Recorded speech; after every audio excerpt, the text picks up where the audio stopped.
And welcome to the Gfinity Arena and the F1 Esports Pro Championship. It's day 2 of event 2, and if you missed out on all the action from day 1, then I tell you what, you really did miss out. The Austrian Grand Prix provided some of the most exciting racing we've seen so far this season.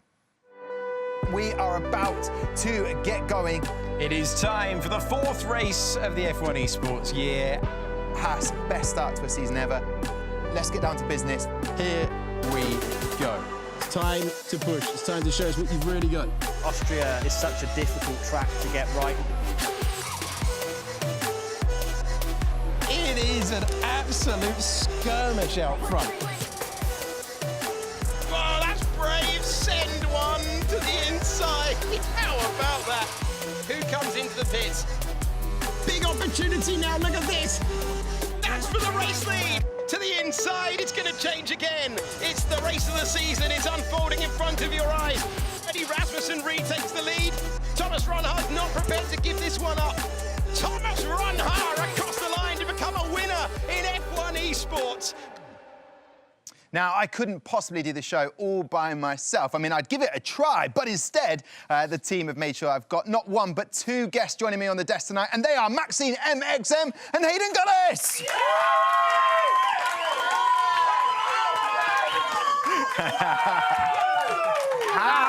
How about that for a welcome? Maxine, that's just for you. This is your debut. Looking forward to getting stuck in tonight. Yeah, excited to be here. Thanks for having me on the show. It's going to be a great evening. You nailed it so far. Not many people get a walkout straight away, but we absolutely love the things you do on your YouTube channel, sim racing. Why do you love sim racing so much, Maxine? I just love racing. I've started karting when I was 4 and just never stopped. And then now on the sim a lot. You can just drive anywhere, anytime, on any track you want, with some Formula 1 drivers every now and then. Which Best in the world, right? Which we love.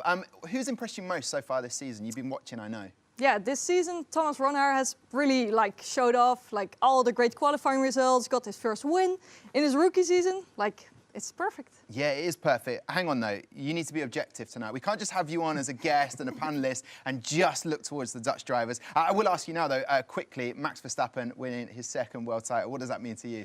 Yeah, it means a lot. Like, of course, last year was super special because it was the first world championship. But this year, like, double world champion. Yeah, it's just amazing. Yeah, it doesn't get any better than that. And you'll be working alongside this guy next to you, Mr. Green. I'm going to call you for the rest of the evening. Hayden, great to have you back for event 2.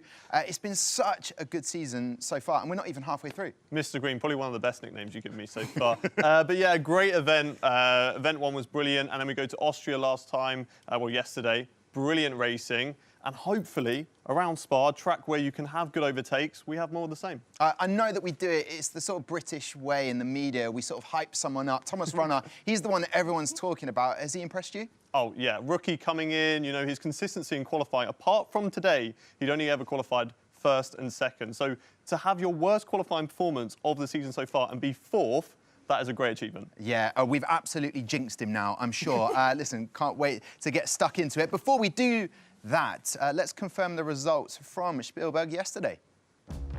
So here they are then. Lucas Blakely still top of the Drivers' Championship with 73 points, but just behind after his second place finish. His 4th in a row at Spielberg is Freddie Rasmussen, followed by the debutant, and what a rookie he is, Thomas Ronhaar with 55 points. Jarno Opmeer, the reigning 2-time champion, is down in 4th. But listen, there's lots of races still to go, and Josh Edo down there in 10th place. What does it do for the team's championship? $750,000 are on the line, and McLaren sits pretty, 100 points. I don't know why that surprised me so much, but yes, they've got 100 points, the first team to get into the 3 digits, and Red Bull in 2nd, Mercedes, your reigning team champions, in 3rd. Williams all the way down there with 1 point. 1 point, though, means they have got a point. That's what it means, but they'll be hoping to get some better form today. Maxime, I want to talk about him a little bit more, Thomas Ronhaar. I mean, he's sitting so comfortably. He feels like he's been around for ages. That's the form of a driver that's established, but he seems to be doing so well as a rookie. Yeah, no, it's great to see. Of course, we thought the pressure was off because he got his first win, but then the invalidated lap times during quali made me a bit nervous. But he just like showed off and did it in like 1 take. Yeah, I mean, Freddie Rasmussen, we know how good he is. 30 poles going in to today's quali. And just breathing down his neck the whole time, Hayden. What did you make of this battle? Well, he's a veteran, isn't he, Frederick Rasmussen? He's been there, he's done it for so many years, and again, he's fighting at the top. But Thomas Ronhaar, fresh blood, you know, he's wanting to try and get that first win, and I think he just had the edge over Freddie here, and it was brilliant the way he broke a little bit earlier to make sure he got the DRS, but then kept it around the outside to hold that position, and then this time the inside line, giving Freddie just enough room, but giving him the option as well to take the curb on the inside, which Freddie did, and that allowed Ronhaar to get that first win of the season. Look at what it means to him. Look at the camera as well. Don't forget, you're being watched, Thomas, the whole time.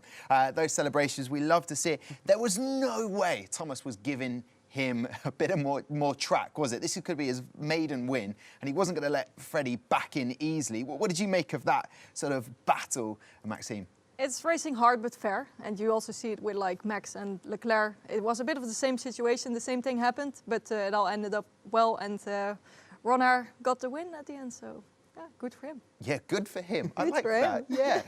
I want to ask you about Jarno Opmeer. I mean, he's the 2-time champ. He's definitely appeared in this competition so far, but not as we expected him to. I think we expected him to be easy for him again. I'm not saying it's easy per se, but he just makes it look effortless. But he seems to be just really battling this time out. Yeah, he really needs to like get up. Like qualifying is a bit of a struggle now, but in the race he makes up for it, and he's doing like wonderful overtakes at places that you're like, oh my God, is this going to go well? Like this overtake, I don't know, it's just world class. And that's on Lucas Blakely. He made it stick, P9 to 4th place finish. you can't write him off, especially in the Drivers' Championship. Definitely not. I mean, we've said it. His qualifying is his weakness, but he can definitely make up for that in the races, as we've seen. You said best overtake of the season. Incredible stuff. The reigning champion versus the championship leader. So, you know, he's definitely saying, whoa, whoa, whoa, don't get ahead of yourself. I'm still here. And, you know, he can easily shock us. He is out in Q2, so he's not in the top 10 for this race today in Spa, but he can definitely make up positions. It's a circuit where you can overtake. I think the setup on their car is you know, it's 4 straight line speed, it's 4 overtaking. So who knows, potentially he can be up there. So in terms of that pressure on those drivers now, they know that Jarno's got the race distance. He can go a whole season and begin to build. Do you think that's going to affect the other drivers, knowing that Jarno hasn't quite showed his optimum level yet? Yeah, of course it made them aware, but also I think they are looking at the opportunities, like maybe this season it can finally happen. So we have a good championship battle at the top of the drivers. That's exactly what we want, Maxime. Listen, having been one of the teams at the back of the grid for so long, Haas have transformed themselves this year to be battling at the front. In contrast, Alpine, after the departure of Nicolas Longuet and Fabrizio Donoso, have had to rebuild this season with a new driver lineup. But the team believe they are laying the foundations for long-term success. At the end of the day, you don't want to beat all of them, then why are you here? The Hungarian driver, Patrick Schippers trying to establish himself in the championship. You could see McLaren being the favorites with Lucas and Barry, but we are better than them. We just needed more time. Luke Smith, what can he do? Oh, P6, take a bow in the Alpine. Round 1 and 2 didn't go quite to plan, but we were able to secure a few points from Silverstone, which was my first race. I was honestly really elated to bring home points as well on debut. Driving flat out for 26 laps was really good to feel and more of an enjoyable experience. I think there's been a really good signs of improvement as a team as the races went on. I think we'll just get better and better. We almost felt like it's going to be our most horrible event of them all, but we still scored some points. We were in Q3 2 times, so I think it's just definitely up from here.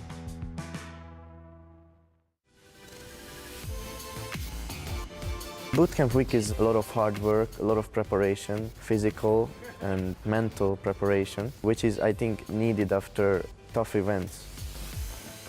So the idea for us in the bootcamp is also to give to them the philosophy of the training outside of the sim.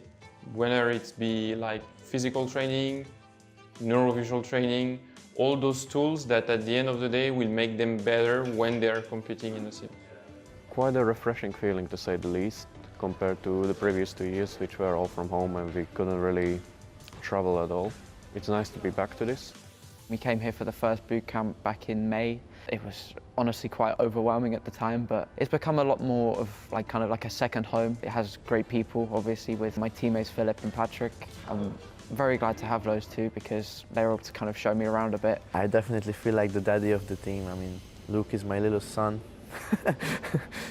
The decision to go with a younger driver was a conscious decision, definitely. When you're building a team, there is, of course, like what you see in the sim, but all the environment around the staff, the engineering, etc. And the idea was to have people who work within the same philosophy. It's all about the chemistry. If you don't have a good chemistry, you just cannot score points together. It helps me just to get along with Philip and Patrick, obviously. Being in a Discord voice call with them is great and everything, but seeing them in person is also nice. Not just to get to know them as teammates, but to get to know them as friends as well, because it's so important to have like a good relationship with your teammates. 10 push-ups per week. Yep. Oh. Camera's over there. So, hello camera. It's always easier for us to manage everything on site sometime, to do some checkpoints. It gives, you know, more visible resources, the feeling of being really within the team. We have all the access to all the stuff that we have at the facility, telemetry, all the data that we need, and if there is, driving-wise, if there's something I'm doing wrong, I can be basically told what I'm doing wrong straight in the real time. They can help me to basically adjust these mistakes. We still have 3 events to do, so I'm really hopeful we can have great results, and I think the team has improved a lot and I'm proud of them. That is so good to see with Alpine, a very young team there. Last season, finished 5th in the team championship, 123 points, 4 podiums. This team is the least experienced in terms of gaining points in this competition. But they look like they're having fun so far. They've picked up 5 points. Silverstone was their best race. What I take from that is how much and how younger the teams are getting, Hayden. Is that something you've noticed with the F1 Esports? Yeah, definitely. There's an age limit on F1 Esports, and there's a lot of people who have been waiting in the wings when it first started, have watched this, wanting to be a part of it, but haven't been old enough. And now we're getting quite a lot of drivers who are coming of age, and they are now taking part. Thomas Ronhaar, for example, and he is fighting right at the top. And we're seeing that a lot. Luke Smith now, one of my favourite drivers, as he was using the fish helmet last time out in Event 1. So there's some great drivers coming up, and I'm sure we're going to see it more over the years as well. Yeah, Luke Smith, debut driver, did very, very well. Also showing off his biceps as well. That was an interesting... is that necessary in sim racing, Maxime? Please explain that for me. Yeah, it's like... Yeah, it's like if you are racing like 50% race, it's quite tough. It gets also quite hot. So one time I did a 100% race, I was absolutely destroyed after that. I was like, it's getting like pretty tough out there. Yeah, are you noticing in league racing when you're competing or racing alongside how competitive it's getting and how much that drive? I mean, because it's not just the frontline drivers, it's also the engineering team and the development drivers that are coming through. Yeah, it's great to see like all the F1 teams getting more and more involved. Like for me, I just don't do like the high-level leagues. I just try for fun more. But it's great to see it get more serious. Also, like the physical and mental training for them. It's great to see. Okay, it's good to know. Need to work on the biceps. All right, listen, it's not just these two teammates of mine tonight, Maxime and Hayden, that are with me. I've also got some of the best in the business in terms of commentators. They are the one and only Alex Jakes and Matt Gallagher. Hey, nice one. Unbelievable. Yes. They demanded a walkout. Yes, they demanded. I'm going to go and join them over in this area. Look at that. The fans adoring these two gentlemen. It's great to see the Alpine guys and what it means to them and how they're fighting. It's not going to be easy today. But Matt, it was such a great race yesterday from Thomas Ronhaar, wasn't it? It was, yeah. He showed what he was made of. We thought maybe he might be a little bit concerned after Bahrain and losing points there. How would he go up against Freddie yesterday? But, you know, he showed that he's got the killer instinct. Yeah, Alex, you said it's one of the best races of the season so far. I don't want to put words in your mouth, but it was an absolute battle between him and Rasmussen. What did you make of it? I loved it. Swapping over the lead time and time again, just fantastic stuff all the way through. And when, you know, different drivers have different pressures on at different times, you get a worthy winner, and Ronhaar was certainly a worthy winner. OK, both fantastic walkout, and the fact that you've not gone for the same colour shirt today is absolutely perfect for this. Let's look at quali then. Matt Gallagher looking after the quali show from 3:30 in the day. Q1, Daniele Haddad Williams. They need to build on that 1 point so far in the season, and that didn't happen for him. No, it didn't. It's really not working out for Williams at the moment, unfortunately. It's not working out for Van Erven either. In the Haas, watching his teammate do so well, it must be very difficult for Van Erven to see that unfold. But, I mean, who else to learn from than Ronhaar? But he didn't make it easy for himself in qualifying. No. And neither did Danny Moreno. 20th on the grid. It was a big shock. Yeah, massive shock. Yesterday, he started in P12 and managed to get in the points. But, Alex, I mean, that pace is there for some of them, but not maximising times under pressure. Talk about Thomas Ronhaar. Leaves it late. One-shot quali. You don't want to do this too many times, and yet he kept doing this time and time again. And Jarno Opmeer was on the bubble. He knew he was at risk. And eventually, Simon Weigang pushing him out. Yeah, we spoke about it on the quali show. We're seeing there, Jarno Opmeer, that's what it means, not getting into Q3, a real shock. Donoso out for Ferrari as well. He wanted to, redemption, that's what he calls it, from last season, but out as well. We moved into Q3 and we had predictions of who was going to get the fastest time, but Freddie Rasmussen, you just can't write him off. He's hit a run of form that's quite ominous, I think, for a lot of his competitors. He was quite slow to get off the mark, but he's obviously off the back of a win at Silverstone and then just missing out in Austria. It's still big points. As much as when we interviewed him afterwards with Ariana, he looked very, very upset with finishing second. he's looking very good. Obviously, Ronhard there struggling again, but managing to put a lap time right at the end. Josh Edo, I mean, he has turned up this season, and it's great to see. Look at what it means. He's loving it. Yeah, that competition between the guys at Red Bull, you got Red Bull and you got AlphaTauri, and that will push him. And I think this is great for him. Barry Borman, though, going to P2 when it matters, turning up. However, Lucas Bailey not managing to do the same. But again, Thomas Ronhard leaving it so late. I don't know if one of his mates had a bet with him. You know, just invalidate your first lap every time, and we want to see it in the last go. But it put him on the back foot, to be fair. I mean, fourth, his worst qualifying position of the year, is not the worst thing in the world, but he can still do a lot from fourth. Yeah, Freddie Rasmussen now 31 poles in the F1 Esports. The next person to get that amount is Jarno Otmir, way down. So Freddie Rasmussen starts in your front row with Barry Borman, Josh Edo having a fantastic season, and Thomas Ronhard following him up in fourth.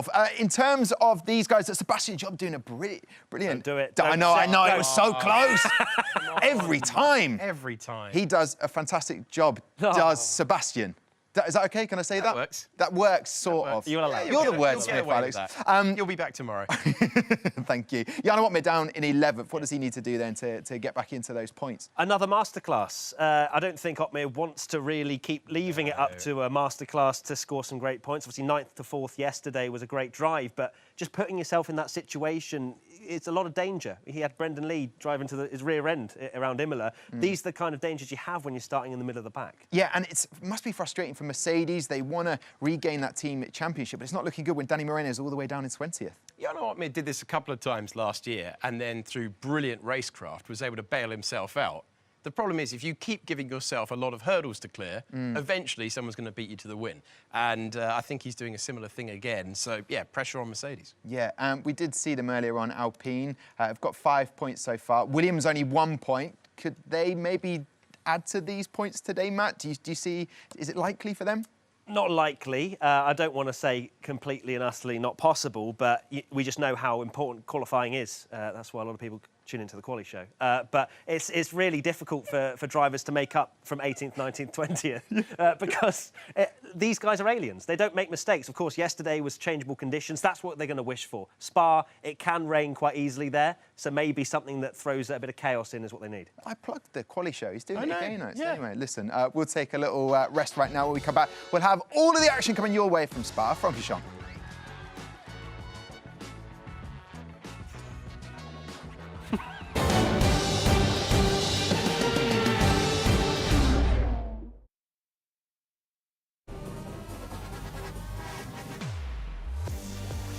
Probably one of the best things is racing side by side with someone who's competing at the same really high level as you.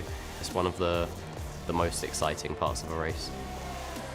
It's definitely stressful, racing against a bunch of guys for a big prize pool, all the glory and pride on the line. It's the most fun you can have while racing and the best feeling on track when you're side by side through a corner. Racing wheel to wheel is a lot of pressure, especially if you have drivers that you know that have bad driving standards, so you need to be extra careful about that. Intense, with quite a bit of burst of adrenaline. Really close on the edge, pushing the boundaries, pushing each other as close to the track limits as we can. You need to always give more than 100%. And use every millimeter of the track that you can use. We push ourselves to the absolute limits. There's a lot of adrenaline, many tactics in your head that you have in a split second. You know, you want to maybe do a switchback or let the other drivers fall into a trap that you built. Oh, look at that! No one really leaves any room for each other. There's not much respect going on, so you have to be really careful to not get damaged. It's a bit tricky to make decisions. You can't really be sure what the other one is doing. It's definitely an intense feeling. You just don't want to make a mistake. So yeah, it's just, I would say it's intense. It's very intense. You know you're both right on the limit. There's a lot going through your head, and I think that can often lead to these mistakes where you think, why would he possibly do that? Sometimes there's a big heated rivalry and then your heart really gets pumping. It's a big adrenaline spike. it can be quite terrifying at times, and definitely depending on certain drivers. You have to be very careful. You have to think about the bigger picture. Sometimes you want to dive down the inside and brake really late and risk it all, but you can't because there's something bigger at play. You need to think about the team's championship or the driver's championship. When you have enough experience, you know when you can put your car in a certain place. I think a lot of it is just instinct. I think deep down you will know what to do or what you want to do. And then when you combine that with the countless hours of practice that you would have done, testing lots of different race situations and strategies, you should be well prepared and know what to do. It's a lot of trust, but excitement, thrill, and it's always awesome to just race in F1 Esports against the best in the world.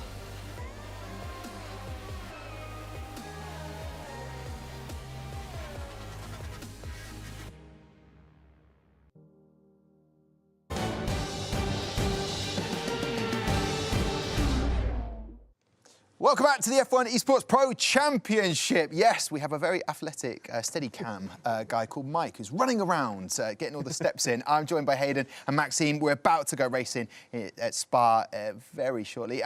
Maxime, where do you reckon this race is going to be won and lost today?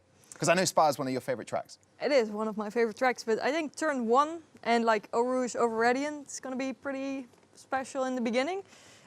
Yeah, you can ruin your whole race there, or you can win some positions. No pressure on the drive. It can be ruined in that first turn. And do you think maybe Thomas Runner can get into the podium? He's in 4th to start with. Yeah, I think, like, of course, he just had one shot at quali. I think there's some pace in there, so maybe he can get on the podium there.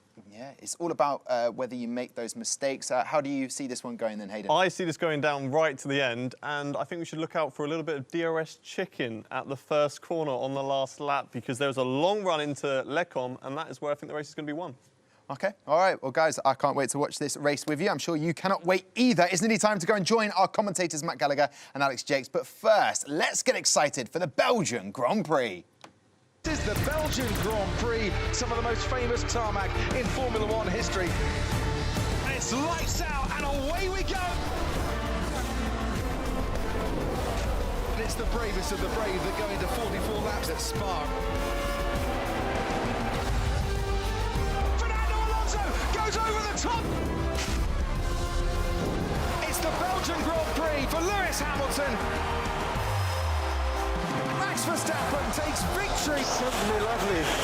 He's got his last one. What a fantastic venue. What a fantastic challenge for some of the best esports drivers in the world. Magnificent Spa, the longest lap of the year. Can anyone stop Freddie Rasmussen, Matt Gallagher? Well, I hope so. For the entertainment factor, it'll be a good one. As Hayden says, I think it may well go down to the last lap. It's not the most beneficial of thing to lead the train, so maybe Freddie Rasmussen will be happy to be overtaken at the start to then save a bit more ERS. We'll see. We'll see how it goes. It might be raining. Freddie Rasmussen just, chilling on his phone. So that's how F1 Esports drivers really prepare for the start of the race. Look at that. That's great. Hold on. I'm in vision. That's it. It was the angle. Focus. It's like, turn your... Focus. Take your text. Game face. Here we go. There you go. That's the man on pole. No one saw it. And he is in, you said it a few moments ago, he's in fantastic form. When he gets in a rhythm, he's difficult to beat. But for everyone else, this is the challenge awaiting them. 4.3 miles, 7 kilometers, 19 turns, motor racing memories everywhere you look. It's quite good, isn't it? It's one of the fan favourites in real life. I think also when you play it on the game, it's really rewarding. It's high speed. It's brilliant. I really do love Spa, and the fact that qualifying was so close, even around a 7-kilometre circuit like here, and it should be a fascinating race. Expect, if it's dry, for them all to start on hards, as we've seen previously. But fingers crossed we get some rain at some point, even if it's not at the beginning. Yeah, longer races this year, 50% distance, so it's going to be about the consistency. It's about getting your tactics right. Yesterday, arguably, Rasmussen didn't get his tactics right, and Rana was able to take his first win of the season. So now it becomes a different story. Freddie Rasmussen, if he wins here, he can take the lead in the championship. That lead has been held since the very first race by Lucas Blakely, who is not really in the same form in Event 2 as he was in Event 1. If it's not your event, just all about scoring points, all about keep it consistent as we await the final moments then for the major players in the 5th race of the year for the Pro Championship, a Pro Championship which feels wide open, which has been joined by Thomas Ronhaar, who's trying to get there in the field today. Sebastian Job, and every time he's been there, he's been very, very impressive, as has Josh Edu, who has got that podium under his belt. And you saw when he went over the line from his qualifying lap, the surprise. Building self-confidence is such a major part in being competitive, not just once or twice, not just at your favourite track, but week in, week out. And to do it early in the season as well. That's really important for Josh. And you can see how much it means to him as well. We love to see that passion, that enthusiasm from drivers such as Josh Edo, who really, we can see as well, Freddie Rasmussen behind him. He was turning around, checking to see what lap times he was doing yesterday. So it's great to have that rivalry and the competitiveness as well. And Josh Edo, he's got nothing to lose. He just has to send it and show what he's made of.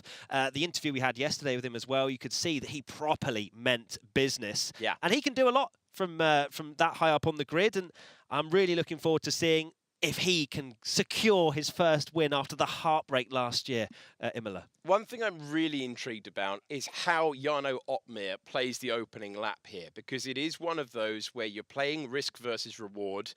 It's a tough starting position outside of the top 10. Any damage on the first lap, and it's no points. So many questions, let's get some answers. All 5 red lights are on, they go out, and we go racing for the 5th time this year in the Pro Championship. Good reaction time for Barry Burrman, but it's Freddie Rasmussen who covers him off to lead into the first turn. Nicely done by the man out front looking to win once again. It's going to be very, very close between Burrman and Edu as they climb the hill to the most famous corner in motor racing. We go through Eau Rouge, we go to Radion. It's Rasmussen, it's Burrman, it's Edu, it's Ronhaar, it's As You Were for the top 4 as they go onto the Kemmel Straight for the first time. And are we going to get some side-by-side action? Edu didn't know which way to go there. He squeezed out and they remain very, very close in the background. Blakely being bold there, making contact, they're rubbing wheels. And did they get through? They're still side by side as we join our championship leader. Trying to go all the way around the outside of Rivage. And that was aggressive. It's paid off. He's up to 4th. Ronhaar down to 6th. Oh, Blakely so aggressive on the start. You can see he's on the medium tyre. That's why he's going on the aggressive. He's gone different to a lot of the drivers around him. Lucas Blakely trying a different strategy in this race. 22 laps, of course. There's Sebastian Job on the hard tyre. That seems to be the preferred tyre of choice, but Lucas Blakely has gone different. How's that going to affect his race? The tyre warm-up of the hards is a lot more difficult when you pit onto them, so we'll watch to see what his strategy is over these next 22 laps. But Lucas Blakely has decided, you know what, I'm not gonna sit back and let my championship lead go away. I'm going to do something different and try to move forward. So up to 4th, aggressive tactics for our championship leader, Nicolas Longuet, in the Alfa Romeo, also getting past Thomas Ronhaar, our first-time winner, the man who was successful yesterday. We go on board with John Evans. That's a lock-up. That was super late into the braking zone by Shanaka Clay, trying to get it slowed down there into what used to be called the bus stop. I think it's just a plain old chicane that concludes the lap now. And Shanaka Clay, aggressive tactics from him, gets him past. And it's Patrick Chukosh in the Alpine, dropping down a position. We're on board with the 16th place man. The lead across the line with 7/10 of a second. Very, very important lap coming up for Barry Burrman. You don't get DRS until we get to lap 3. Here's a replay of what Lucas Blakely was up to on the first lap. So let's have a look and see that he fought Ronhaar incredibly hard. And these are the kind of risks that Lucas Blakely wouldn't have been making if he was 25 plus points ahead, but he knows he's getting caught, and there was very close indeed. And they're still side by side here. This is where he just fully uses the extent of the extra grip on those medium tyres to swing it all the way around the outside. Loses the back end ever so slightly. But Lucas Blakely now on the attack of Josh Edo, and you just have to make the most of this medium compound tyre stint. This is when he's going to be fast and aggressive. The pack will come back at him later in the race. I made there from the replay that they made contact 3 times, and for 2 drivers who we've regularly seen fighting at the front of the field, that was a moment where their race could have come undone. That could have been the end of it, and we've seen plenty and plenty of incidents there in real life through the years. But look at the slipstream he's got. Lucas Blakely gaining with every metre. He's got more grip underneath him, he's got more speed underneath him, he's got the inside line into the chicane. He's making contact once again. Rubbing is racing for Lucas Blakely, our championship leader, who seems to be attracted to every single car at the moment as he tries to forge a way by. Got alongside, couldn't get through, move repelled by the Welshman ahead of the Scot. Crucially, Blakely's aggressive tactics is actually affecting Josh Ido's race quite massively because, of course, he was trying to settle into the rhythm, waiting for DRS to be activated, which will be now, and he needs to now close in to within a second of Burremand. You have to imagine Blakely is going to steam past the AlphaTauri. Past before he even needed the Kemmel straight. And that is a slam dunk move. And they say, how similar to the real thing is it in F1 22? Well, just like the real thing, there are no real moments of brinkmanship into Lecom anymore because DRS is so powerful up the hill, you're just straight through immediately. He's, of course, got those medium tyres as well. Probably also worth mentioning, Longay's got through on Ronhart, and Ronhart's had a bit of a steady start to this race again, as Longay moving up to P5 and on the back of Josh Ido already. So the Alfa Romeo driver looking very good. Yeah, starring role on an aggressive strategy yesterday, making his way through after Ronhart was pinched to the apex of Rivage, and after Blakely got through, maybe the heart beating quite quickly at that point for our newest F1 Esports winner yesterday. Thomas Ronhart allowed Longay through. He's maintained that position. We go on board with the French driver. He's having his photo taken. Roman Kubica's race-winning car, the BMW Sauber, and that team has morphed into Alfa Romeo. Might morph into something else in the next couple of years. We'll keep an eye on that, but for the moment, Nicolas Longay, he's scoring good points as it stands. He's on the hard tyre, so he knows that if Blakely's gamble on the medium doesn't work, he could well be looking at an improvement in positions. That's another late-breaking move. Shanaka Clay also on the medium rubber, loving that final chicane. Doesn't matter if he's on the inside or the outside, he's able to force a way by, and he's up to 30. Yeah, the drivers know not to fight too hard because they just don't want to detach from this DRS train. So Danny Beresne sensibly letting Shanaka Clay through there. Different tyre compounds. Who's that in the background, losing all kinds of back ends there? I think it was Patrick Sheeposh in 15th place there, as we now turn our attention towards the front, and I imagine this will be a very quick swap at the minute Lucas Blakely arrives on the scene, but Burremand a little bit too far ahead at the moment. Oh, that's a bit late on the brakes from Lucas Blakely. Thankfully, that's some medium rubber under his car, which allows him to... Even so, I expect he's sailing on by. He was so late at the brakes there. You can see his teammate ahead taking that wider, more aggressive line. Barry Burremand fighting Lucas Blakely for supremacy at this team. Barry Burremand, great one-lap pace, saw it again in qualifying, allowed him to be with Freddie Rasmussen at the start. Freddie Rasmussen just in control out front at the moment after a rare mistake yesterday in wet conditions. Normal service has been resumed out front. Blakely, though, is running a strategy, Matt, that requires him to make the use of the pace advantage he's got. There's no point in the McLarens fighting each other.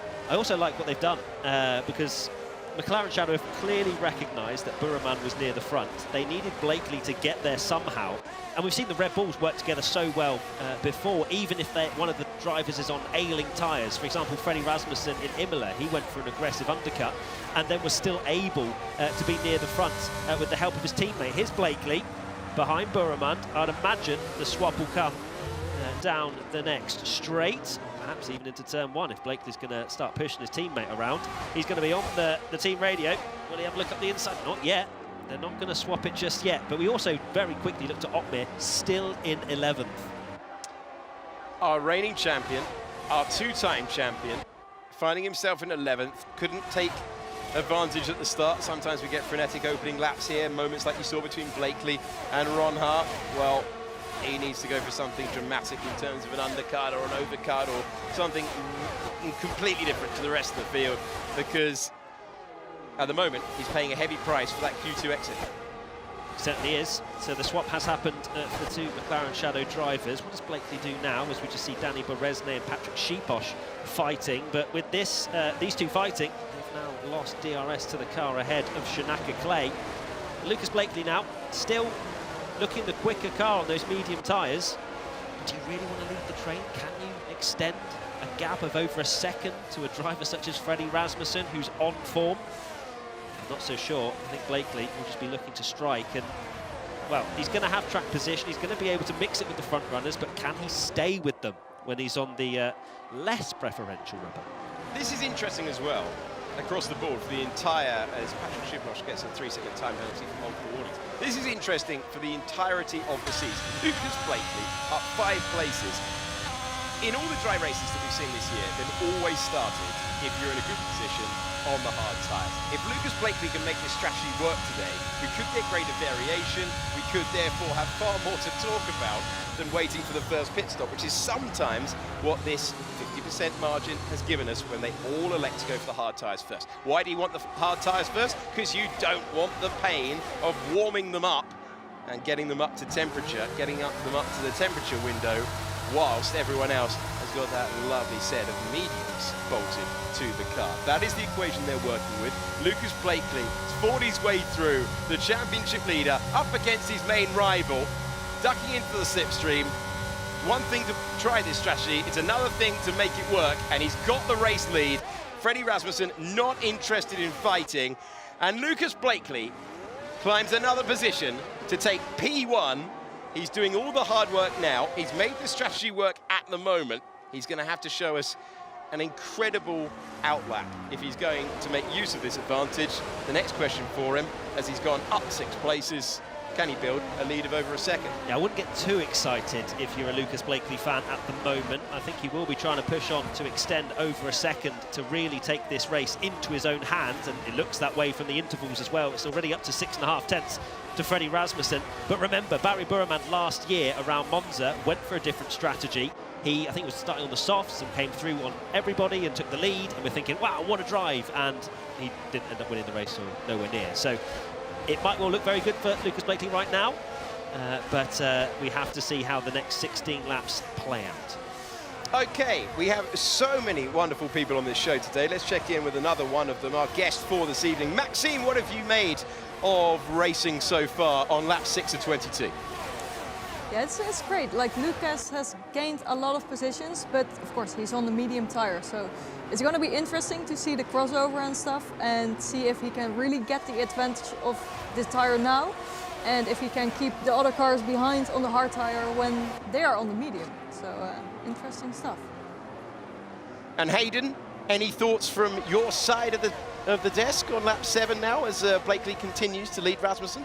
Yeah, well, it's all up to Blakely now. He has to try and extend that gap over Rasmussen because he's going to be pitting a lot earlier than the rest of the drivers on those hard tyres, and then he's going to have to go through the pain of that hard tyre warm-up. It's going to lose him time, potentially lose positions. If it doesn't lose him time, he's then going to be a sitting duck to the rest of the field and has to be the Minister of Defence here in Belgium to try and hold on to that position. Yeah, Blakely looking good at the moment. As Matt has pointed out to you all, got the task ahead that Hayden has mentioned, and we've seen plenty of entertainment as underlined by Maxime. You could go super aggressive if Barry Burman was prepared to back people up. If this was the real thing, Barry Burman would not be running anywhere near to half a second away from Freddie Rasmussen. But Lucas Blakely, this in qualifying, has forced him down this rabbit hole. It has indeed. I appreciate the fact he's gone for something different, because clearly they've decided that if they just go with the grain, go with hard tyres, they may well not make up many positions, if any. These are the kind of drives that we may well look back on at the end of the season and go, that was a mistake, or that was what helped Blakely win the title. And I appreciate it. Up 6, as we see, leading the race right now, and he's ever so desperately trying to get out of that 1 second window. But every time he gets to around 8 tenths, the lap ends, and then Freddie Rasmussen gets some DRS, and actually Blakely already in the pits. So he's going to drop over 20 seconds back from everyone. So he's going to have clear air to hammer into, but for how long? That's the question. Here's our old race leader, Lucas Blakely, heading the championship by 11 points over the driver that he overtook on the track. And we'll check in with the gap as he comes out, and we get a live timing read as everyone else continues to fight out there. They're drifting their way to the first stop for those on the traditional strategy, and there you go. He's got 6.2 seconds, 6.3 seconds of clear air where he can make those new tyres last, and then he is restricted to the pace of everyone else. He will be desperate for everyone else to jump in as soon as possible. So, with your car, if you're McLaren, Barry Burman, do you go for the most aggressive undercut possible on the hard tyre to try and force everyone else to clear a path for your championship leader?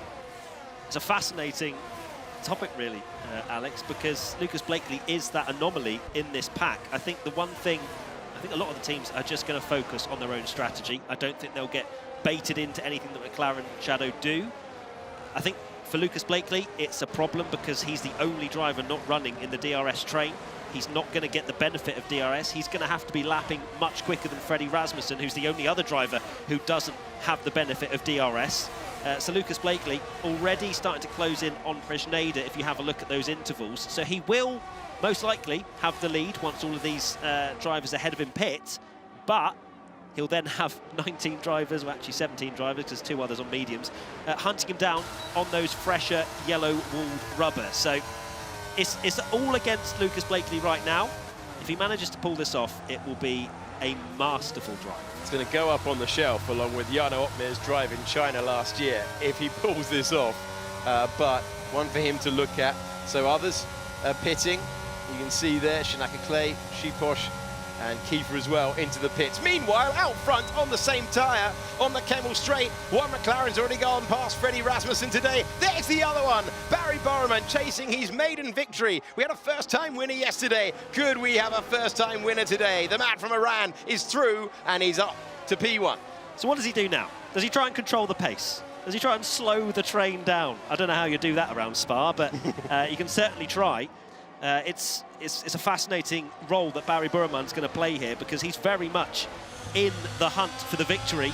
But how does he help his teammate as well, Lucas Blakeley, who is desperately wanting some kind of DRS as well to help him on his way? And yeah, thankfully for Lucas Blakeley, yeah, we've got a bit of a strategy battle on our hands. Lucas Blakeley hammering into the Alpine ahead. Barry Burman on the traditional strategy. Thank you to McLaren for making this race thoroughly interesting. Freddie Rasmussen will be desperate to delete all of that and get himself back to the front of the field. The man who played his canny tactics very, very well yesterday, but ultimately was outfought on that final lap by Thomas Ronhaar on his way to his first victory. There's the man trying to take the championship lead today, 11 points back. And if the strategy really doesn't work for Blakeley, could well be his lead. Now let's see. Okay, so battery usage, Matt, not the traditional Rasmussen fest of a full bar at this stage. Yeah, it's, I suppose with it being a slightly more high-speed track, it's very difficult to keep that 100% battery because the car will naturally use some of that ERS around the lap. But yeah, Rasmussen not as much to play with as with lap 10 of 22. Interestingly, we have got some more pitters and some of them going onto the mediums. Yeah, ready. Opmeer has gone very early onto the medium tyre. No surprise, he has to do something to make it work. He needs some track position. He needs to somehow get into at least the tail end of the points. It's not working out for Opmeer at the moment. We were speaking about this in the quali show. When is this going to turn around? Because if it's constantly damage limitation, you're not actually protecting anything because you're too far off the championship lead. Yeah. Well, Jarno Opmeer a couple of times last year, he bailed himself out of tough qualifying sessions with some brilliant, brilliant results. Here's Daniele Haddad using all of the road and a bit more.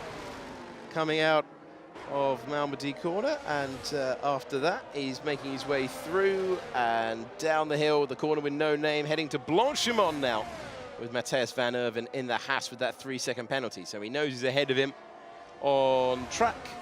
And as he sweeps around this famous old racetrack, it's half a second for the lead between Barry Burman chasing win number 1 in his F1 Esports Pro Championship career. Freddie Rasmussen looking for a 12th win all time, and all the while keeping a watching brief. The man who stood on the podium yesterday brilliantly with, somewhat overshadowed, but it shouldn't have been because we were watching the battle for the lead, but well played yesterday, Josh Ido, who was able to climb onto the rostrum, and he's not too far away at all. He's close enough that a good in-lap could change everything for him. Talking of in-laps, they've arrived.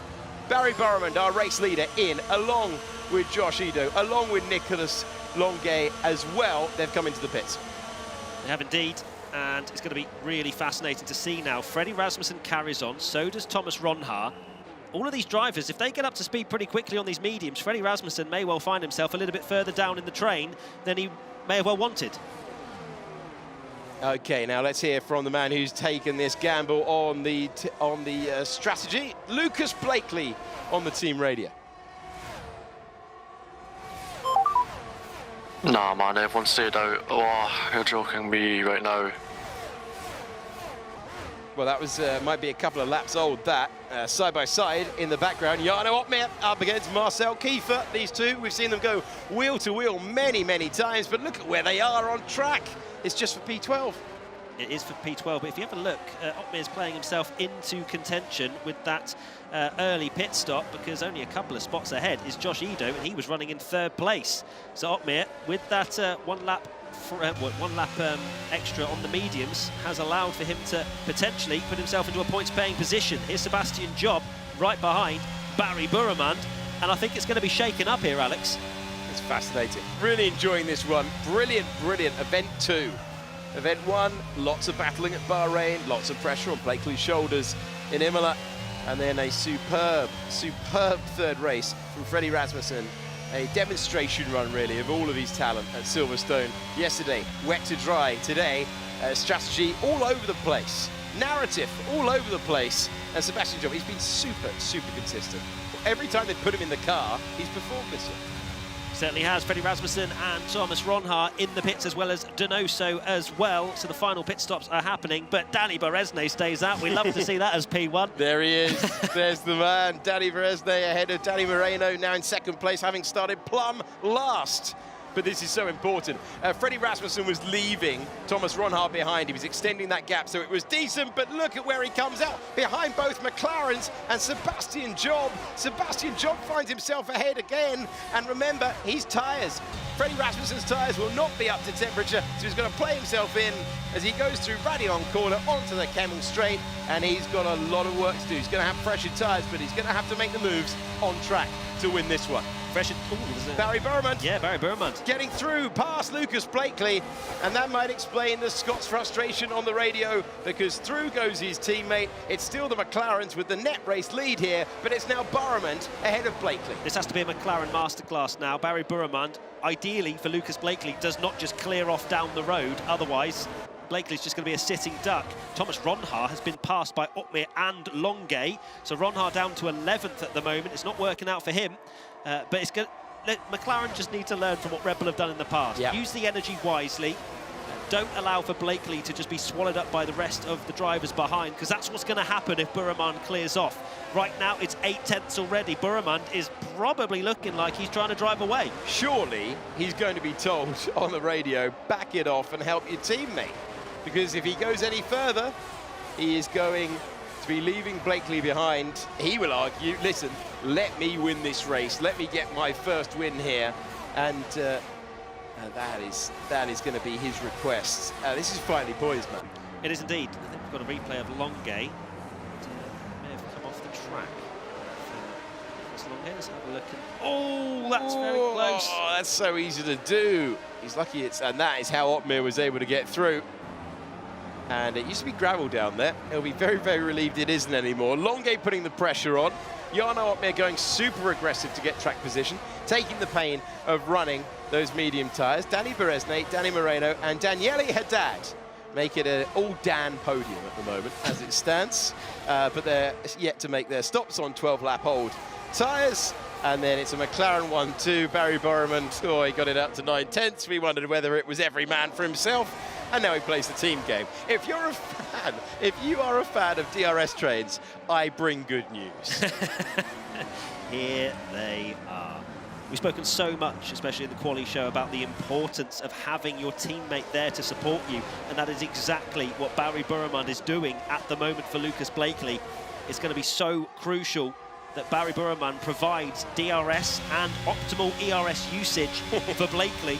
Otherwise, those hard tyres are not going to be looking in particularly good nick, but I think this is probably the most crucial point where the mediums are absolutely fresh from the pit stops. Towards the end of the race, it may well be a little bit more level.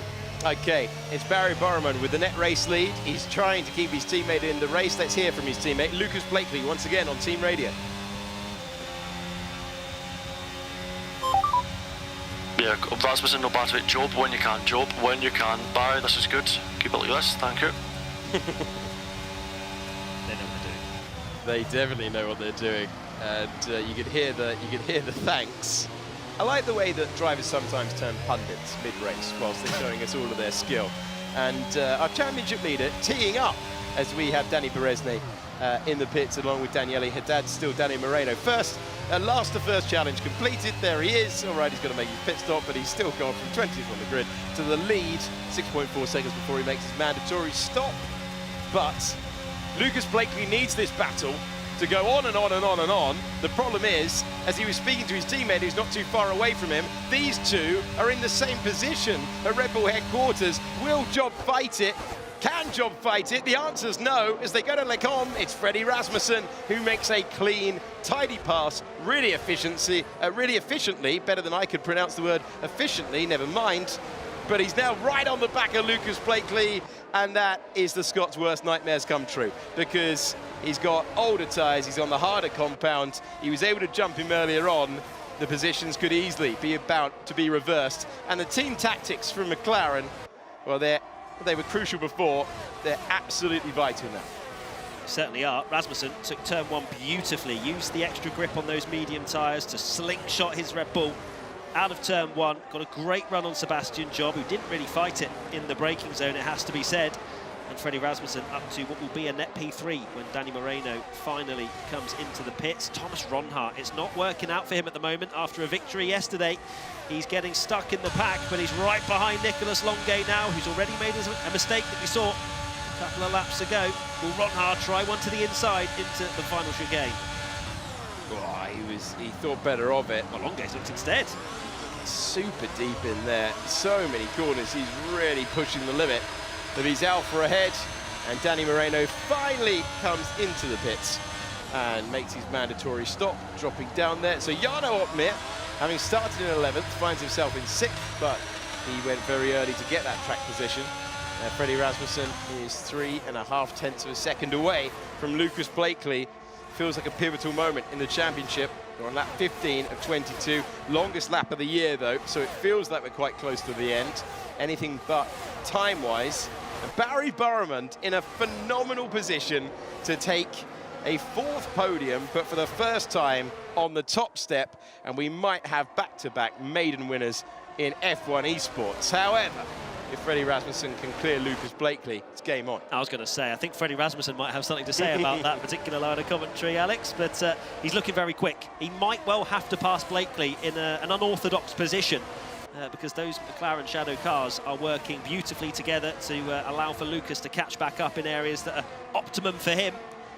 Barry Burrament absolutely in a great position to challenge for the victory, and even if Lucas Blakely finishes 3rd, this is a absolute masterstroke from McLaren Shadow to bring Lucas Blakely into play, utilise Barry Burrament's brilliant qualifying, and this is teamwork to an absolute T. I think the worry will be Blakely on that hard tyre. If he does drop behind, if he loses his teammates' assistance, could it be going from bad to worse? Well, this is the best run that Freddie Rasmussen's had. The two top drivers in our championship, wheel to wheel, once again. The medium shod Red Bull of Freddie Rasmussen started on pole, and he's trying to reel in Lucas Blakely. He's trying then to clear Barry Burrament. He's trying to win his 12th race all time and his 2nd of this season. Lucas Blakely has won 2 races this year. He's held the championship lead since the very first race, but he's really going to struggle now to keep his main rival for the title at bay, and he knows it. He'll hug the inside line. He'll force him the long way round. They've both got DRS as they go to the breaking point. Can Rasmussen do it? How brave is Blakely feeling? There's your answer. He kept his foot in and he kept 2nd place. Oh, Blakely's really under pressure now. You can see the red light on the back of his McLaren Shadow car is flashing, which means he is struggling for ERS at the moment. He's also struggling to keep within a second of his teammate. He's going to be on the team radio. Barry, slow down. It's nearly over a second. And I feel like maybe that message has been received as it's now 9/10. Make that a second again. It is absolutely fine margins for Lucas Blakely to try and maintain P2. But it almost feels inevitable that Freddie Rasmussen will make his way through. What Freddie Rasmussen did learn at Lecombe is that Lucas Blakely is going to be aggressive at that point. He would have expected it. He gave in the room. They raced well through that corner, but this is now pivotal for the championship, not just today's race, not just race 5 of the season, but this is absolutely pivotal, because look at all the drivers up top. This alternate strategy could only work thanks to the help of a teammate. At the moment it is working. Freddie Rasmussen doesn't need to make the move, doesn't need to take the risk there.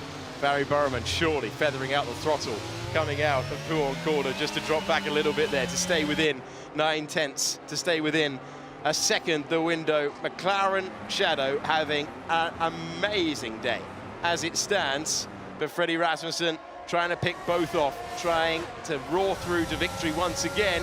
Let's see how close he gets. Take 2, we climb the hill, through Eau Rouge, through Radion corner, to the Kemmel Straight, with the man second in the points. Closer, closer, going ahead. And will he be able to clear the McLaren by the time they get to the braking zone? Here we go once again. This time the Red Bull has got the advantage. He's got second place. And the brave defence of Lucas Blakely is over. Freddie Rasmussen with one McLaren to clear, having cleared another one to take the win. As you can see on the steering wheel as well, you've only got, what, 14% battery for Lucas Blakely. He's going to really struggle to hold on to Freddie Rasmussen through the rest of this lap as well. Freddie is a man on a mission, and his next target is Barry Burman. Yeah, it just felt inevitable, really. Lucas Blakely did absolutely everything he possibly could to keep P2, but now, unfortunately for him, he does not have anyone to help with DRS. If Freddie Rasmussen wants to clear off, he absolutely will, and that will mean Blakely will very much be in his mirrors for the next 5 laps.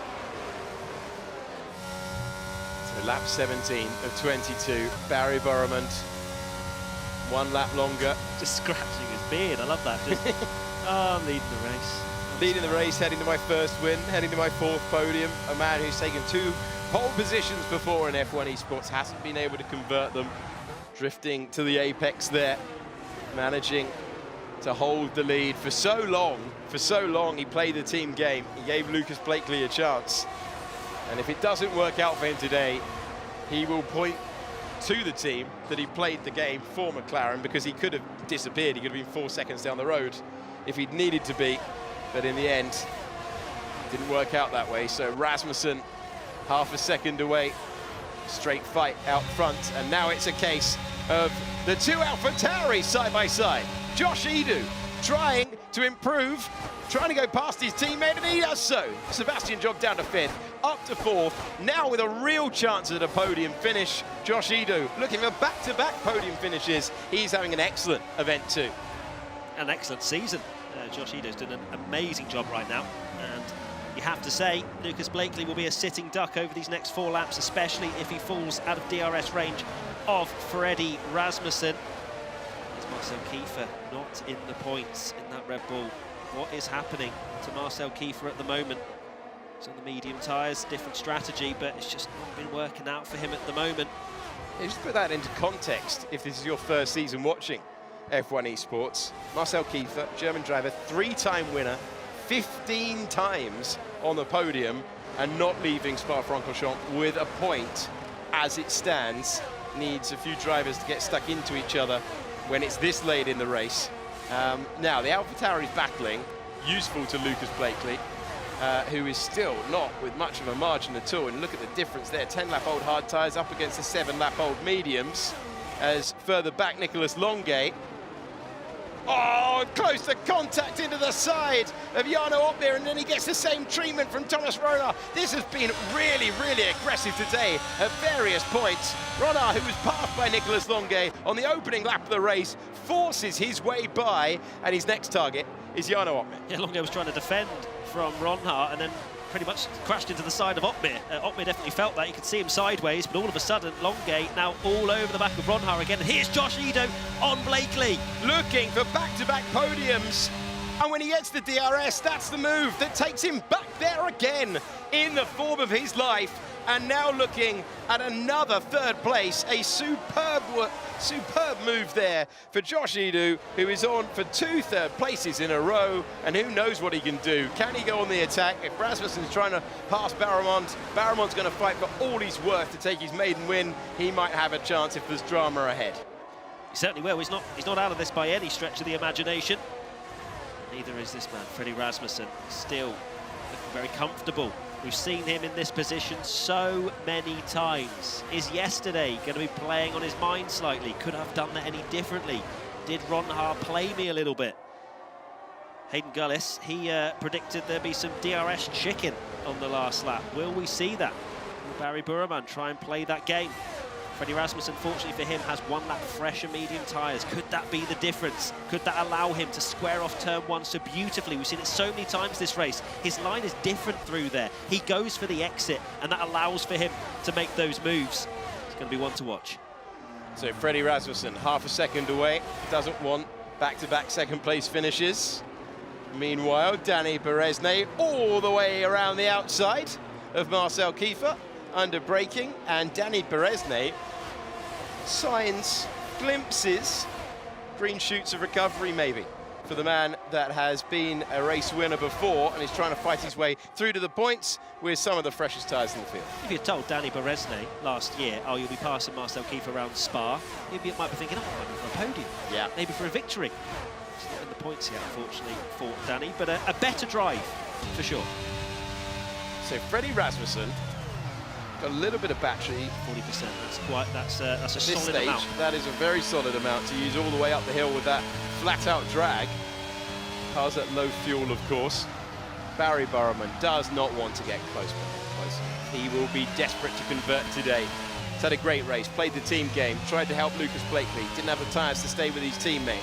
At that moment, he could have checked out. Freddie Rasmussen is trying to make McLaren pay for that teamwork, trying to get through. His 12th win and his 31st podium in F1 Esports. Ludicrous numbers from the ever-consistent man putting the pressure on. And Josh Ido watching on for both of them. Freddie Rasmussen, he always decides early on what he's going to do tactics-wise. But can Barry Burman learn from what we saw yesterday from Thomas Ronhaar when he was able to be aggressive but fair?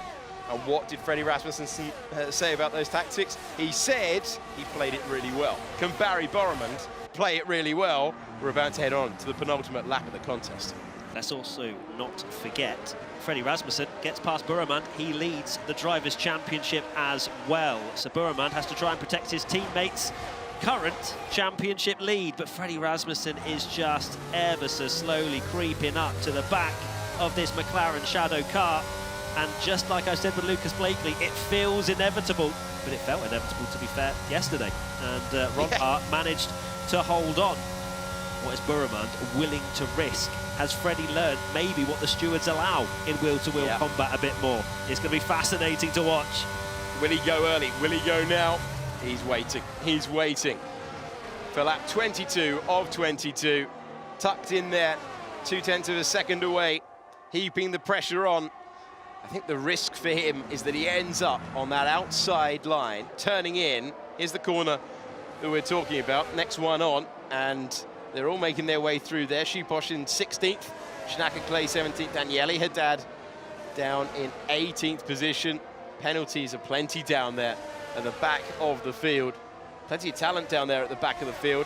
So Simon Weigang in 10th position, David Tanitsa, a former champion, Nicholas Longay was up in the top 5 early on. He's faded. Thomas Ronhaar, a race winner from yesterday. He was looking for better than 7th, but qualifying put him on the back foot, and then he basically got beaten up by Lucas Blakely on that opening lap, put him on the back foot, and he faded down the order. Jarno Opmeer managing to rescue something. I think he'll be pleased with that if he's able to finish P6, considering he started in 11th. Sebastian Job, ever reliable this year. Lucas Blakely trying an audacious strategy at the moment.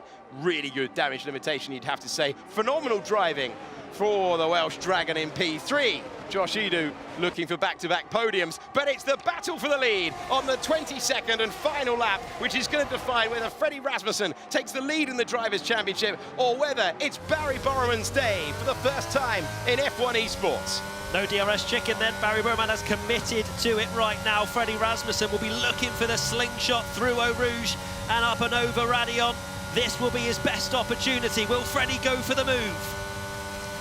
Getting closer and closer. Hug that inside line. Send your rival the long way round. And then how late dare you go on the brakes? He's maintained the lead into Lecombe, but he's off the racing line doing it. And we're about to go side by side. Surely there's going to be a lot of momentum now for Rasmussen, who's going to force his rival wide here, wide into the corner. And we dip down the hill now. We're heading for home. We're heading for a first victory for Barry Borremand, but there's still battery to be used for Freddie Rasmussen. This one ain't over yet. It's not over yet for sure. Rasmussen still close enough to get a long old slipstream down towards the final chicane. He just needs to keep it composed and stay close to the McLaren shadow car ahead. Will Barry Borremand be feeling the nerves? This is for his first ever victory in F1 Esports. On F1's longest lap of the season, could it come down to the final corners? We're through the Fania chicane. We've got Freddie Rasmussen now through Stabilo, part 1, part 2, and now flat to the floor. There's only one braking zone left on this famous old racetrack, and it's going to define who wins this. Has Rasmussen played it to perfection, or will he have to settle for second place once again? We're going to the last corner on the last lap. Who dives to the inside? This is going to be so tight. Barry Borremand's deep into the corner. He's nearly there. Freddie Rasmussen's got close, not close enough. For the first time in F1 Esports, it's Barry Borremand who is the winner. He holds on by just over 1.5 tenths of a second. And look what it means to the Iranian driver to have joined those who can call themselves F1 Esports winners. Maiden back-to-back winners in 2 races. Magnificent pictures, magnificent driving. Well done, that man. Barry Borremand, you are an F1 Esports winner. Oh, I've got an absolute beaming smile on my face. That is absolutely amazing scenes in the McLaren Shadow facility. Barry Borremand, fair play to you. Defended like a lion into that final chicane. Will Freddie Rasmussen have something to say? There was a bit of contact. We didn't quite see the onboards from those two. There's Freddie Rasmussen. He's not throwing any headsets or anything. Oh, no, just the camera. Yeah, I wonder if there'll be a few choice words on social media. That's what second place looks like. When your driver has that much talent. It's happened again, hasn't it? 2 second places in a row, 2 chances on the last lap. Freddie Rasmussen's phenomenal. He is a benchmark for all of those drivers. But 2 first-time winners have found a way to beat him on a last lap contest. What an event 2 we are having. Another phenomenal race. Oh, this season's coming alive. Tom Deacon, another cracker.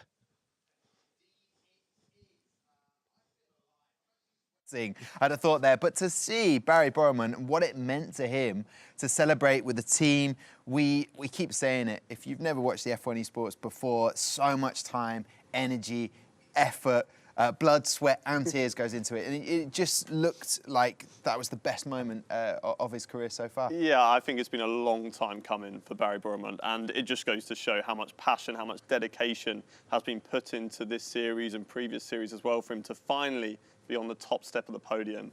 And it's great for us to see. Watching that reaction, I don't think anyone didn't have a smile on their face then. Yeah, heartwarming, apart from Freddie Rasmussen. And obviously, for him, he battled right at the end. His best ever finish before that, Barry, was 2nd in Mexico and 3rd in Austria. But coming into this, he had a 3rd place finish in Bahrain, a 7th, 16th, 7th again.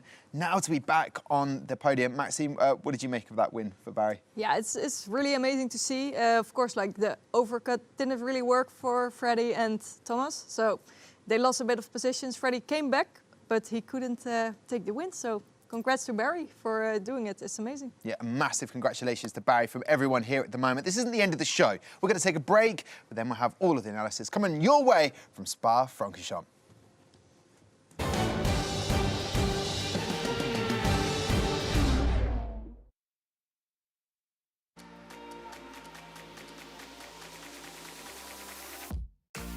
Qualifying session, probably the most pressure you'll ever have on you. It's hard to describe, but it's something that I think a lot of people will never experience, that level of pressure, just purely because in qualifying you have one or two laps, and if it goes wrong, then you're not going to make up a lot of positions in the race, which makes qualifying even more important, puts even more pressure on you. I think the most nervous I ever get in my life, beyond anything else, is probably when I'm about to start a qualifying lap in a very important race.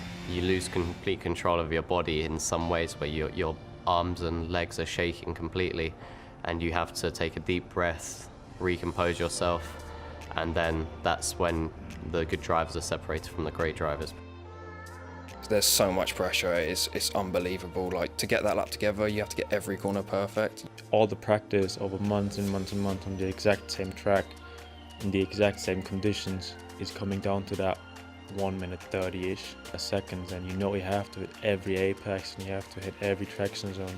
If you have a lot of pressure, you don't want to do a mistake that would cost you like a 10th, but even a 10th is like 10 positions, so pressure is really high. I actually believe qualifying is more intense than the race because you have to nail this one lap to get in as high of a grip position that you can. So adrenaline keeps building up, and before you go on your lap, you have a lot of thoughts in your head. It gets really exciting, and you're trying to fight yourself in some way. I always like to refer to it as a school presentation when you are in front and you don't want anyone to laugh, so I also don't want anyone to laugh in my qualifying laps. You go into the last corner and you know you're on an insane lap, and you can feel yourself shaking like crazy, and then you nail that corner. The adrenaline spike that you get is phenomenal. I've had laps where I'm shaking 5 minutes afterwards still because I can't believe that I just nailed it under that much pressure. It feels amazing, you know that you went quickest and there was no one going quicker, so for the next session it just elevates your confidence and lets the nerves go a little bit. When you get a pole position, it's a surreal experience. It doesn't matter what league or what you're competing in. For any driver at our level, it feels unbelievable to get pole position, knowing that you've beaten the top drivers on the game. The best feeling ever, because you know that all the training you did was perfect and you managed to get the pressure away. Firstly, it's a bit of a relief, and then just a burst of happiness comes after, and you just want to shout and like you're proud of yourself. When you go into the qualifying lap, it's one of the worst feelings for nervousness, but if you nail it, it can be one of the best feelings.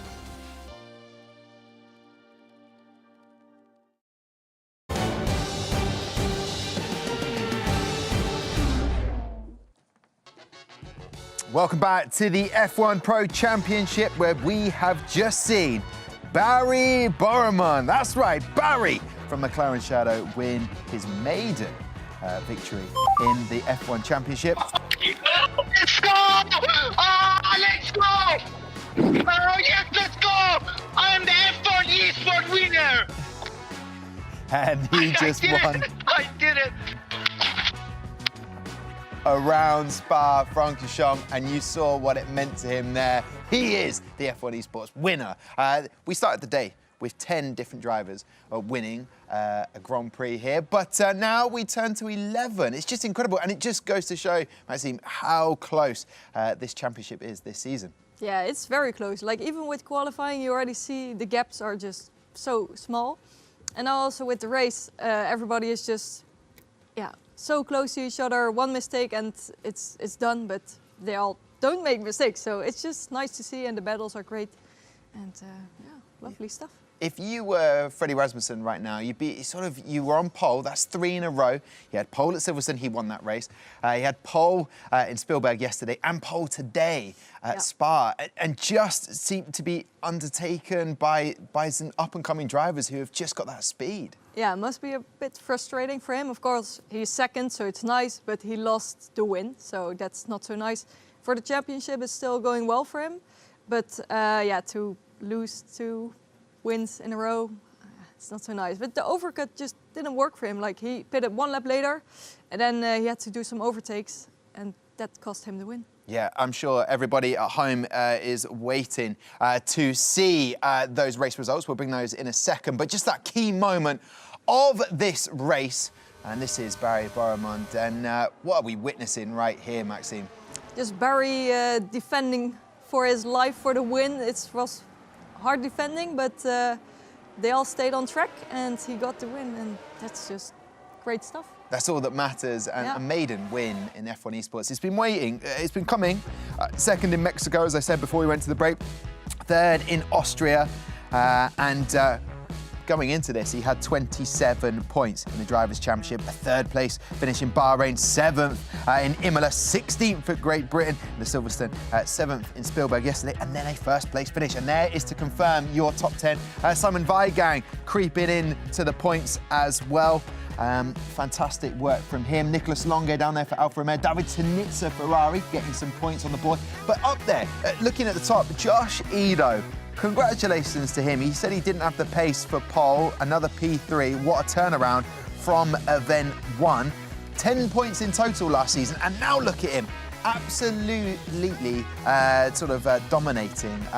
Who stands out for you in that top 10? Please don't say Thomas Rona. You're not allowed to.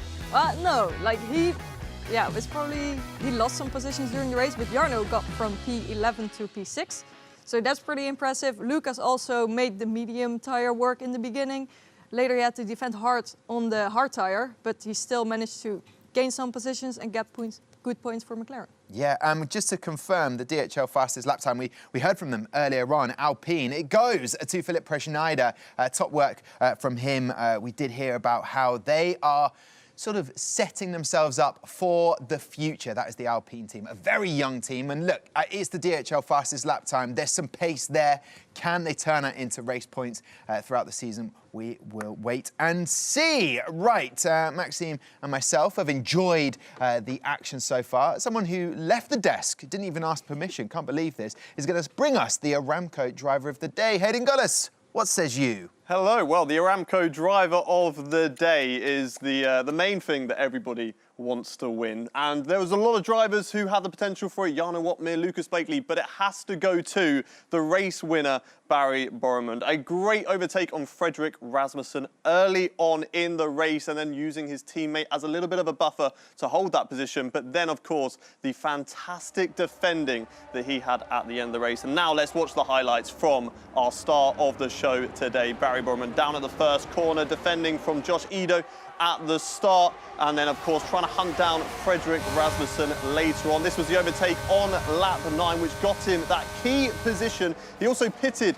at the perfect opportunity. Of course, we saw Fredrik Rasmussen dropping down the field from doing that overcut, and then of course getting past his teammate and having to defend on the last lap from Freddie Rasmussen right at the end there, and did it perfectly. No dirty driving around here, no pushing off. Freddie Rasmussen can't be upset about that. He was left enough room, and it's just going to have to be disappointment for him, but great result there from Barry Boremund. Thank you very much, Hayden. Absolutely smashed it. Presenter of the Day award goes to your good self. But look, I mean, we're watching the celebrations again. It just goes to show what it means to Barry, and you can imagine the whole team surrounded him, because every driver in the Pro Championship has got that pace, there or thereabouts. That's how close it is. But to get that first win, you know, we said it about Thomas Rona, can they kick on? But Barry's been there or thereabouts, and I'd look out all the other drivers. Barry's got it under his belt now, and confidence coming his way. Yeah, for someone like Thomas Ronhaar, it's happened all very quickly. But for Barry, it's been a few seasons now where it's been nearly there. It's almost moments for him. And to finally be on the top step of the podium, all that frustration and all that effort that's been put into this has finally just exploded. And what a team radio to get at the end of that race, and all that elation from him. Yeah, I mean, he's come from league racing.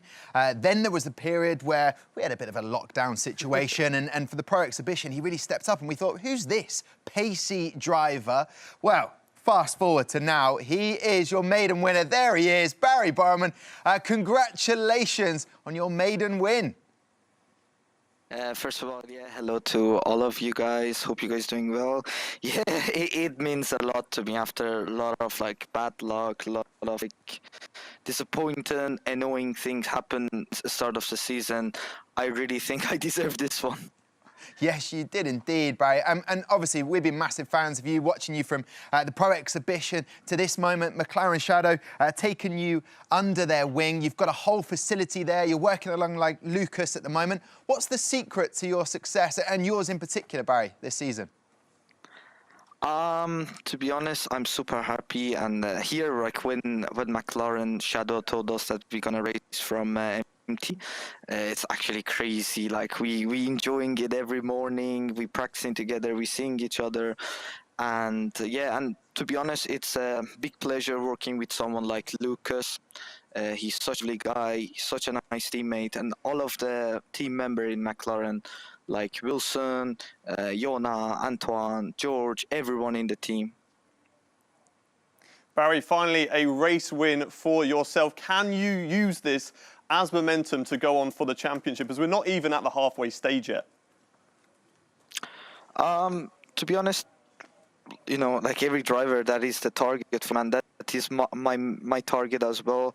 I'm just not gonna put any pressure on myself, because I feel event one, I just put so much pressure on myself. Like I was like putting so much pressure on every Q1, Q2, Q3, every race. I just wanted to win. But yeah, in this event, I just told myself just go and enjoy it. Then yeah, yesterday I had a little bit bad luck with pitting at the right lap, which cost us maybe a podium, and we never know what would have happened. But yeah, today, from yesterday, it actually tastes so good. Sounds like so good. It means a lot to me. Like, I'm so happy.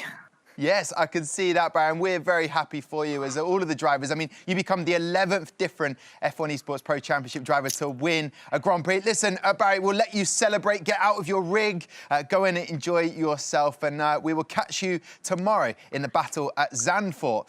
Right, Hayden, I mean, you saw what it means to Barry to win that race. However, we mentioned him a second ago, Freddie Rasmussen, Ariana Bravo interviewed him afterwards, and he wasn't very pleased. We have got the delightful job of chatting to him right now. We're massive fans of Freddie, 11 race wins, the most wins ever of an F1 Esports driver. 3 poles in a row, Freddie. I want to get your thoughts on that race. It seemed like a very clean race. Barry winning his first ever race. How did you see things and how they unfolded? Clean. Let's say it was clean. McLaren played it well. I had to use so much tire to try and pass Blakely and Battery, so I just didn't have enough at the end to overtake Barry as well. You didn't have enough to overtake him. However, 3 poles in a row, Freddie. We know how good you are. We're eagerly anticipating that first win of the season. I mean, you got that in Silverstone. The second one, it's coming. What are you going to be able to do between now and tomorrow at Zandvoort to make sure that pace counts? I'm going to go to the hotel and sleep, and then I'm going to warm up tomorrow and hope my driving is good, and maybe make it 4 in a row. Yes, well, we're looking for that, because that 12th race win is sort of just so close to you. So sleep is the secret then, Freddie. Is that what you're saying? Just more sleep? Yeah, sleep is amazing. I like sleeping.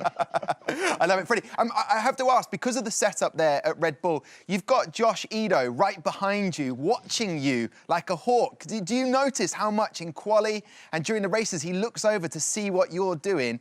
Do you feel Josh Edo's heat coming for you? We're both looking at each other, both learning from each other.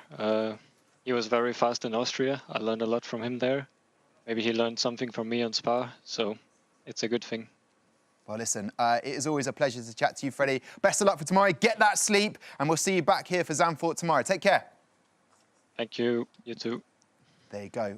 It's very important for presenters as well, Aidan, to get our sleep. But look, Freddie, I mean, it's a bitter pill to swallow when you're finishing on pole and you're not taking a race win home. But at the same time, he knows what he has to do, and he'll come back for another race tomorrow. Yeah, I mean, consistency is a key in this championship. If you're finishing second every single race, you're going to be up there. But if somebody is finishing first every single race ahead of you, they're going to be gaining 7 points every single time. So it's good that we're having new winners come into it. It helps them out. But if that's Lucas Blakely up at the top and he's second, he's going to be even more disappointed. So for now, I think he can be happy with that. OK, consistency is key, as we know. And I would like to look at the Drivers' Championship right now to see how close it is. As I turned there, I wasn't expecting the camera to be so close. I think you saw the shock on my face. And there it is. It is so close. 5 points separates the first place and second place. Freddie Rasmussen in second. Thomas Ronner, a little bit of an undercut, or was an overcut situation. It didn't quite pan out for him. He started in P4.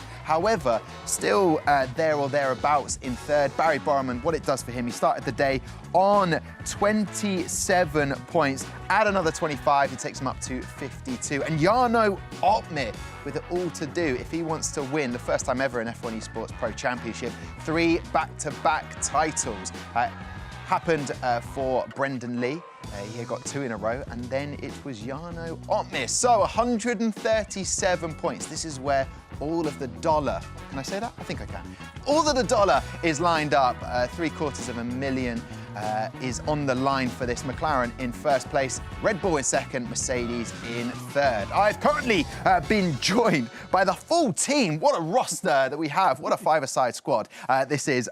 We haven't spoken to you since the race, Matt, Alex. I mean, incredible stuff. Freddie seemed like that's good spirits for Freddie. If you know all the years that we've had with Freddie, he knows what he has to do. Sleep could be the difference as he comes back for Zandvoort. He's just happy talking to you. No. Right? P2, he didn't want that, but, you know, he gets a conversation with you at the end of the day. Let's put a smile on his face. Hey, anything helps. Matt, what can Freddie do? Keeps landing on pole and then just can't turn that into a race win, apart from Silverstone this year. Yeah, I mean, it's still good performances. Finishing second against this field is still quite the achievement. Of course, he wants to win, and perhaps 3 wins on the bounce slipped away from him. But he's been up against 2 drivers that both have never won in F1 Esports before. They're going to do absolutely everything they can to hold on to P1. We saw that yesterday with Ronha, and it was a little bit marginal. Again, with Burman today, he made what he could of that situation. And, maybe just a bit more ruthless on Freddie Rasmussen's side. He's very composed. Yeah. Maybe just needs to send a dive bomb. Final question. We talk about it in the quali show. We talk about it in this show as well. You need 2 drivers to be winning on the podium. Red Bull don't have that. Marcel Kiefer, it's not the season for him, Alex. How does he get back to form? What do Red Bull do? Is his panic button need to be pushed? No panic, but I think that they that things changed from last year's game to this year's game. I guess from their point of view, they're looking rather enviously on at what McLaren were able to do. They were basically doing a Red Bull impression from yesteryear, and you saw the effect that it had. Lucas Blakely still in the lead of the championship due to those team tactics. OK, thank you very much, Alex. Matt, Maxime, you unfortunately will not be like Hayden coming back tomorrow. Have you enjoyed this experience of coming along? Because we'd love to have you back on again. Yeah, no, this was great, and the racing has been great. You guys have been great, so we'd love to be back. Oh, I love it when a guest actually says we've done well. Any surprises, or should I say a better way of phrasing it? Who's impressed you the most today? Today, I think, Danny, of course. Like he really Barry. Sorry, he really showed like what he could do and defend against Freddie. It's just good work. Yeah, OK. Hayden, here we go then. We come back tomorrow. You're coming back for Zandvoort. It seems odd that we're not getting Maxime, who is from the Netherlands, back tomorrow. Who are we going to have a 12th different winner? I think we can. Josh Edu is right on the edge of it, and he's putting in some great performances, and he's currently actually knocking on the door of a potential Red Bull seat maybe for next season. Marcel Kiefer lower down the field. He is keeping up with Freddie Rasmussen, so maybe another great performance from him again. OK, well, thanks to all my guests today. I'm falling over, actually, at the excitement, because we'll be back tomorrow, 3:30 for the quali show. Then we'll be back here for Zandvoort. Don't miss it. How wonderful to have a new contender at the front of the field. This battle is not over by any stretch. It's go time. They go out and we go racing for the 5th time this year. What a fantastic venue. What a fantastic challenge for some of the best esports drivers in the world. One McLaren's already gone past Freddie Rasmussen today. There's the other one. Oh, that's very close. Can Rasmussen do it? How brave is Blakely feeling? The 2 AlphaTauris side by side. Freddie Rasmussen's got close, not close enough. It's Barry Burman who is the winner.